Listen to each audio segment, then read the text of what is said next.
साहेब एक साईड वैद्यकीय मदतीसाठी साहेब एक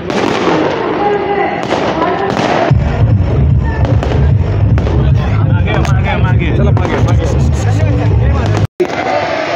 पवन पुत्र हनुमान की जय श्री राम, जय जय श्री राम। अरे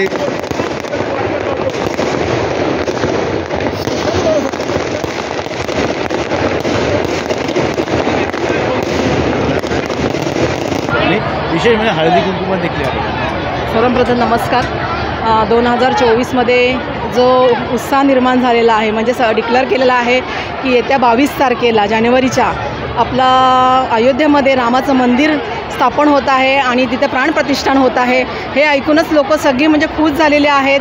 तर आमच्या इथे मला वाटते दिवाळी साजरी आम्ही करतोय आणि खरंच त्याचा आम्हाला अभिमान आहे की अख्ख्या भारतामध्ये कुठे असं मंदिर नव्हतं, म्हणजे रामाचं मंदिर नव्हतं, तो रामाचं मंदिर आपल्या अयोध्येमध्ये होतं आहे, त्याचा खूप अभिमान आहे। म्हणून आम्ही दिवाळी इथे साजरी करतोय। एक अयोध्या नगरीत झालं असं तुम्हाला दिसत असेल, एक अयोध्या नगरी इथे झालेली आहे, त्याचा खूप अभिमान आहे। कारण आज रामाचं जे मंदिर आहे ते सगळ्यांना आतुरतेने वाट बघत गेले। त्या 22 तारखेला त्याची प्राणप्रतिष्ठा आहे, त्याचा खूप आम्हाला अभिमान आहे।